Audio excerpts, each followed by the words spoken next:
சேலம் சென்னை விரைவு ரயிலில் ரிசர்வ் வங்கிக்கு அனுப்பப்பட்ட 5 கோடி ரூபாய் பணம் கொள்ளையடிக்கப்பட்டது தொடர்பாக ரயில்வே பாதுகாப்பு படையினர் வழியோர ரயில் நிலையங்கள் மற்றும் ரயில் பாதையில் அதிரடி ஆய்வு மேற்கொண்டனர்.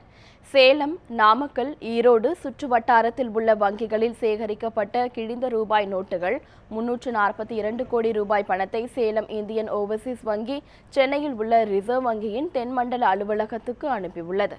திங்கள் இரவு சேலத்தில் இருந்து புறப்பட்ட விரைவு ரயில் ஆத்தூர், சின்ன சேலம் வழியாக நள்ளிரவில் விருத்தாச்சலம் வந்து சேர்ந்தது. அங்கு என்ஜின் மாற்றிய பின் விழுப்புரம், செங்கல்பட்டு வழியாக அதிகாலை சென்னை வந்து சேர்ந்தது. சென்னையில் ரிசர்வ் வங்கி அதிகாரிகள் பணம் அனுப்பப்பட்ட ரயில் பெட்டியை பார்த்தபோது அதனுள் பணம் வைத்திருந்த பெட்டிகளில் 4 காணவில்லை. அதே நேரத்தில் ரயில் பெட்டியின் மேல் பகுதியில் தகட்டை வெட்டி துளையிட்டிருந்தது கண்டுபிடிக்கப்பட்டுள்ளது.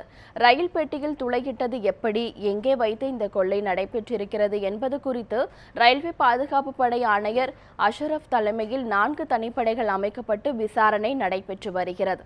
இந்நிலையில் சேலம் விருத்தாச்சலம் ரயில் பாதையில் ரயில்வே பாதுகாப்பு படை சேலம் கோட்ட ஆணையர் ராஜ்மோகன் சாலையில் சென்று ஏதேனும் தடயங்கள் கிடைக்கின்றனவா என ஆய்வு செய்தார்.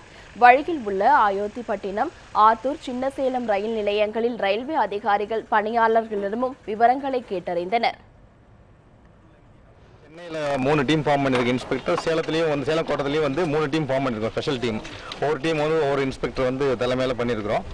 அவங்க அவங்க ஒவ்வொரு இடத்துலையும் ஆய்வு நடத்திட்டு இருக்காங்க. எந்த இடத்துலையும் கண்டுபிடிக்கணும் ஐடென்டிஃபை பண்ணல எந்த இடம்ட்டு.